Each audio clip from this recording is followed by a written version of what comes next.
যার মন মানসিকতা যেমন সে তো তেমনই ভাববে। ভাই রে ভাই, এর আগের দিন আমি এই ভিডিওটা দিয়েছিলাম যে সাজুগুজু করে কোথায় যাচ্ছি, কত মানুষের যে কত কমেন্ট, মানে কি বলবো।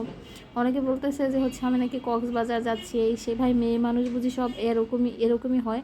আর একটা মেয়ে মানুষের খারাপ হওয়ার পিছনে অনেকগুলো কারণ থাকে। ভাই, আমার কক্সবাজার যাওয়ার কোনো দরকার নাই, বুঝতে পারছেন? আর মানে কি বলবো, যাদের মন মানসিকতা যেরকম তারা তো সেরকম করেই ভাববে। মানে রাস্তায় বের হওয়ার পরে চলার পথে যে কত মানুষের অঙ্গভঙ্গি মানে সবার তো আর মন মানসিকতা একরকম থাকে না, আর সবার চাহনিও একরকম থাকে না। যেসব মানুষ দেখবেন ওই যে রাস্তায় বের হইলে যারা একটু খারাপ অঙ্গভঙ্গি করে বা একটু খারাপভাবে তাকায়, তারাই এই ভিডিওতে বা কোনো একটা মেয়ে মানুষের ছবিতে এসে খারাপ কমেন্ট করে থাকে। আর ইদানিং যে ঘটনাগুলো হচ্ছে ওনাদের মতো মানুষদের মাধ্যমে এই ঘটনাগুলো হচ্ছে। তো যাই হোক, হ্যালো এভরিওয়ান। আমি ওই দিনকে একটা ভিডিও দিয়েছিলাম যে সাজুগুজু করে কোথায় যাচ্ছি। আমার ভিডিও রেডি করা ছিল না, তো ভাবলাম যতটুকু ভিডিও করা আছে সেটাতেই একটা ভয়েস দিয়ে দিই। তো যাই হোক, কোনো ব্যাপার না।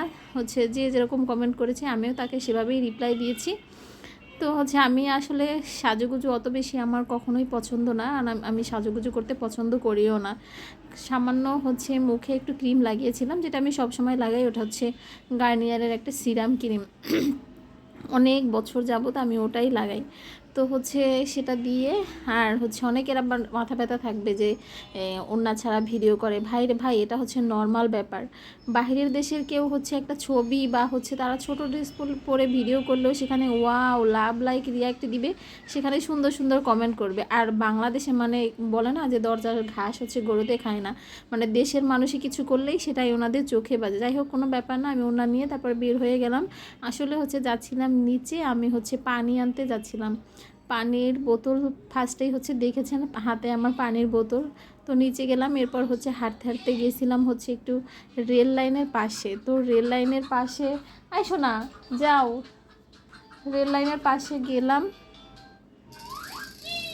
তো ভাবলাম রেল লাইনের পাশে যখন আসছি একটুখানি ভিডিও করে নেই। আর এখানে আনারস দেখে উনি প্রতিদিন এখানেই বসে, তো ভাবলাম আনারস খাই। তো আমি উজ্জ্বলকে বললাম আনারস কিনে দেওয়ার জন্য।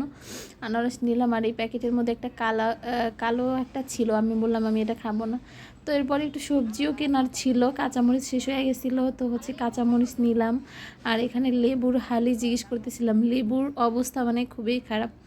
মানে এই লেবুই 30 টাকা করে চাচ্ছিল। আর রেল লাইনে এটা আমার ননদিনী, ও হাঁটতেছিল, ভাবছিল কয়েকটা ছবি তুলবে, কিন্তু ওর ভাই বলতেছিল এখন রাত্রেবেলা ছবি ভালো আসবে না, ছবি তুলতে হবে না, অন্য আরেকদিন নিব। আর ওখান থেকে কাঁচামরিচ কিনলাম, তারপরে এখান থেকে বাজার করলাম পটল, তারপরে একটা লেবু নিয়েছিলাম, একটা লেবু 20 টাকা, লেবুটা এখনও খাওয়া হয় নাই।